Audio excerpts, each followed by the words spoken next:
next chapter. Chapter 5, we're now going into the dosha of Kapha.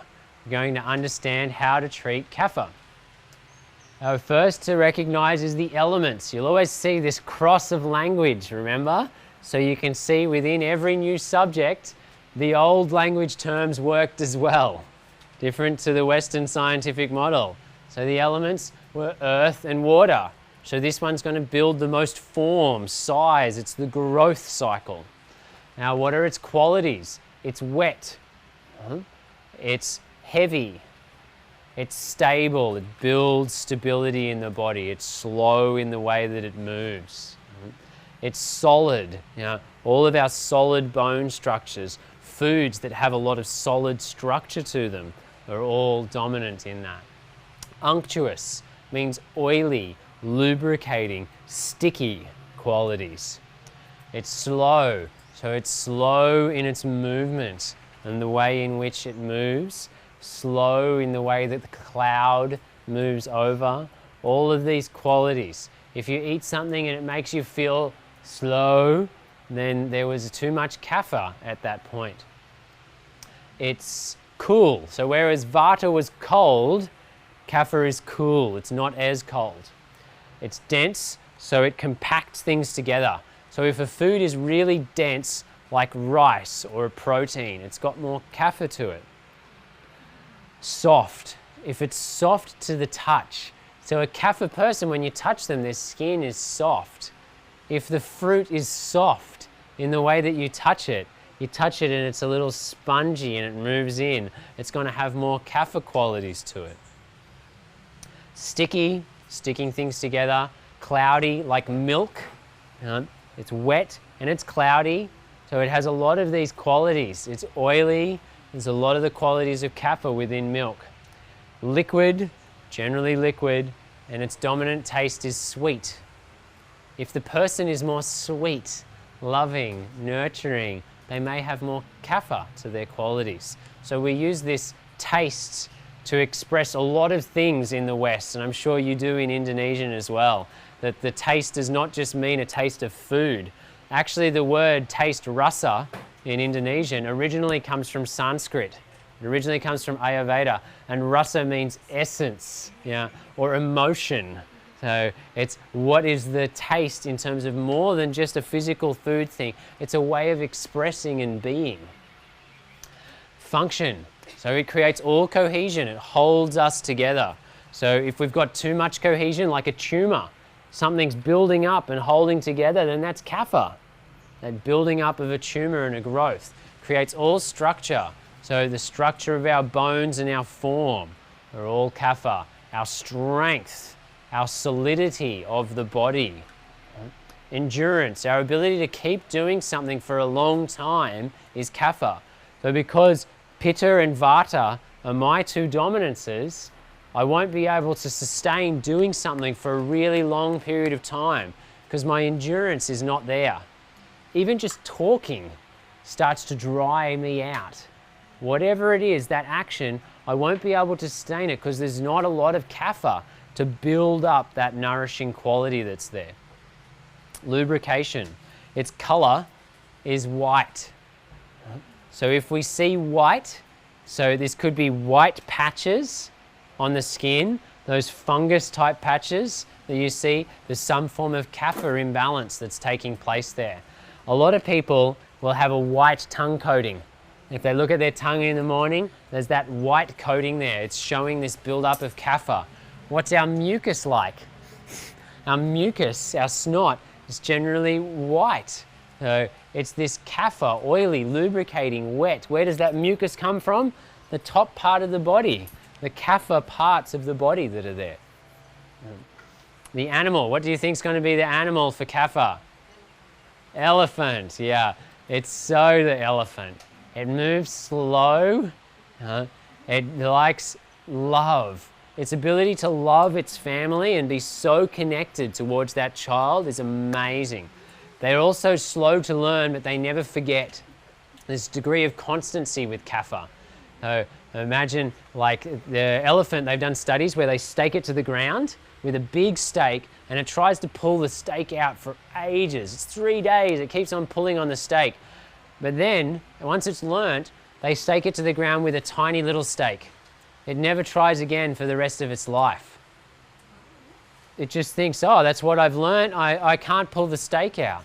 So this quality is very common in Kapha-dominant people.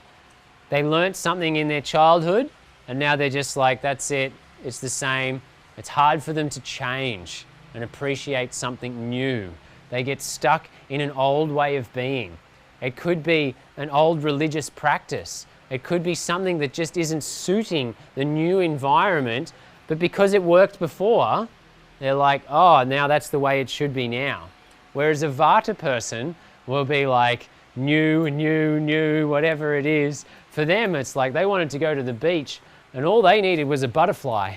Oh, and they're off in a different direction. They're constantly changing and open to something new. You can laugh because we know Max has a bit of the Vata. They're Kapha imbalance characteristics. Yeah. So what are they like when they're in balance? Tranquil, easygoing, loving, really calm.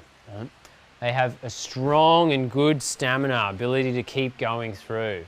Steady and methodical activity, large, well-built body, plentiful hair, smooth and oily skin, a careful learner and good memory, sleeps soundly and long, and a slow but regular digestion. Now, quite different to what we see when we move into the out of balance characteristics. We've got our beer gut belly here. He's depressed and bored. Like, I don't want to do anything. I just want to sit at home, be a couch potato. Listless and weak. It's like, oh, I'm just stuck here. I don't feel like getting up and doing anything. Even though I've got all this stored potential, I'm not going to do anything with it. Lethargic and stiff body. Overweight, builds up body weight really easily. Very oily hair and skin. Disinterested in life, whatever's happening doesn't matter. Excessive sleeping, they want to sleep all the time. They eat lunch, it's time for another sleep. A poor appetite, they're just like not getting hungry. They're like, oh, I just really don't feel like I'm attracted to food anymore, will be an excess of Kapha. If someone wakes in the morning and they're not hungry, there's probably some Kapha imbalance that's taking place. Aggravating Kapha, how do we get all of those things? We take nice long naps after meals. We eat lots of fatty and oily foods and overeat as much as possible. More. Deny your creative self and always assume someone else will do it. Luxuriate in inertia and become a couch potato. Avoid invigorating, warm and dry areas. Don't exercise and live on potato chips and beer. Use sedative and tranquilizing drugs. Repress your feelings and eat dessert every day. Now, we really don't need dessert every day, but if you want to build up Kapha, which does not necessarily mean balance to Vata, it's important to recognize that right now. A little bit will start to be balancing to Vata. A lot will just make more Kapha. So, an example of myself, when I first started to learn Ayurveda, I was like, oh, I've got too much Vata. So I need to have deep fried foods. I need to eat cakes. I need to eat all of these heavy things. They've been the things that my family's been telling me not to eat. But now I'm going to eat them all. So I ate deep fried foods, I ate meat, I ate all of these things, and all I got was a belly.